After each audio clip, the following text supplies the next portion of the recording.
Hi friends, நம்ம இப்போ என்ன பார்க்க போகிறோம்னா காணந்தொயில் நம்ம கிராமத்து முறைப்படி அம்மியில் எப்படி அரைக்கிறதுன்னு பார்ப்போம்.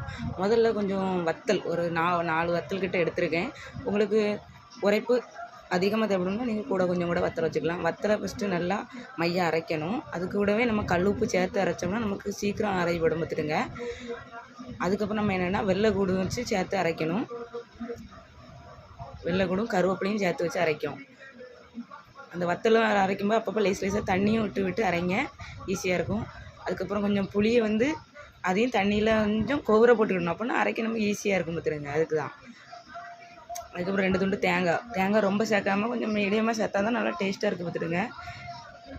பாருங்கள், கொஞ்சம் நல்லா மெதுவாக கூட நம்ம அரைச்சிக்கலாம். இதே இது மிக்சியில் கூட நம்ம செய்யலாம், ஆனால் அதோட டேஸ்ட்டு வேறு தான். அம்மியில் செய்யும்போது வேறு டேஸ்ட் தான் வந்துடுங்க. இப்போ நம்ம காணத்தை வறுத்துருக்கோம்.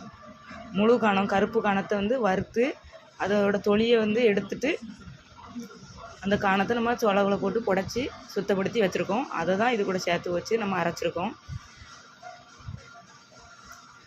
கரெக்டான பக்குவம் வர வரைக்கும் நல்லா அரைக்கணும். கொஞ்சம் உப்பு காணாதுங்க, கொஞ்சோட நான் மறுபடியும் உப்பு வச்சு அரைக்கிறேன். சுற்றி ஓரமாக இருக்கிறதெல்லாம் நல்லா எடுத்து விட்டு நடுசில் வச்சு நல்லா அரைச்சோம்னா நல்லா அரைப்படும் பார்த்துருங்க. காணந்தொயில் உண்மைக்கு ரொம்ப டேஸ்ட்டாக இருக்கும். இன்றைக்கி நாங்கள் கத்திரிக்காய் சுட்ட புளிக்குழம்பு கூட இந்த காணந்தொயிலையும் வச்சு அரைச்சி சாப்பிட்ருக்கோம். பாருங்கள், அதோட வீடியோவும் நான் நெக்ஸ்ட்டு உங்களுக்கு அப்லோட் பண்ணுறேன், பாருங்கள். ஆனால் உண்மைக்கு இந்த ரெண்டோட காம்பினேஷன் ரொம்ப டேஸ்ட்டாக இருந்துச்சு. ஓகே ஃப்ரெண்ட்ஸ், பாய். வீடியோ பாருங்கள்.